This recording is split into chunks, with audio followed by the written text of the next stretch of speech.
Sige na. Pupunta ako, umuulan na yun. Oh. Diba? Yun. Lakas ng ulan sa pupuntahan ko. Ligo ulit dun mamaya. Ganito ka-hassle eh. Pag ligpitan na sa umaga, pag 10:15 ka. Ay, nako. Gusto ko duyan na lang eh. Rolling na tayo. Problema ko, yun, ang lakas ng ulan. Ayun ang pupuntahan natin. Yung likod ng bundok na yan.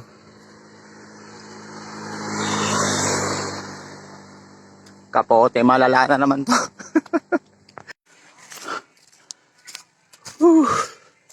Ito na simula ng ahon bago tayo makalabas ng Ilocos Norte. Grabe yung Ilocos Norte, napakahaba.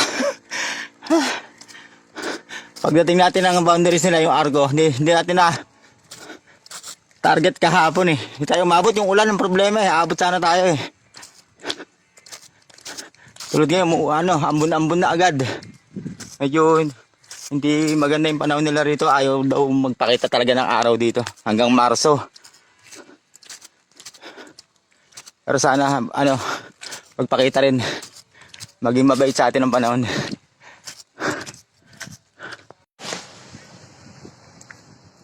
Sa mga hiker, gustong-gusto namin to, mga paahon. Kasi mas madali siya kaysa dun sa downhill. Mahirap kasi pag downhill. Totoo yun. Ito talaga pagka kalikasan na yung kasama mo eh. Bundok dito at dagat dito. At ito yung dinadaanan natin. Solo natin yung daan. Wala masyadong sasakyan. Kaya tamang sound trip lang tayo.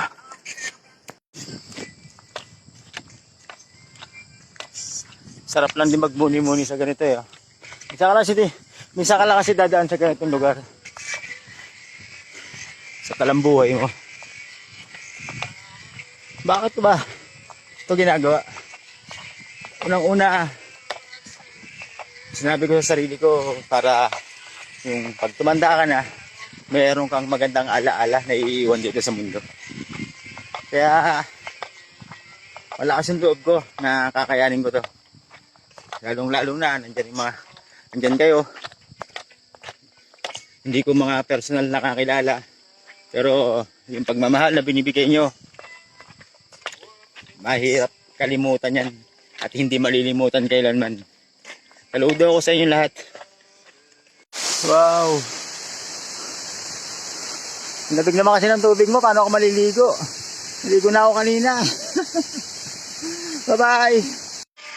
Trail foods muna tayo, trail foods!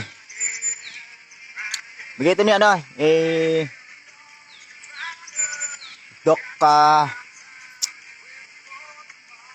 Doc Bulusan. Tama ba? Kalimutan ko na.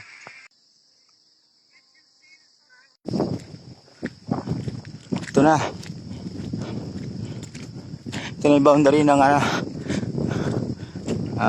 Ilocos and Cagayan. Papasok na tayo. Welcome to Cagayan. 1 km pa. Maglalunch na tayo.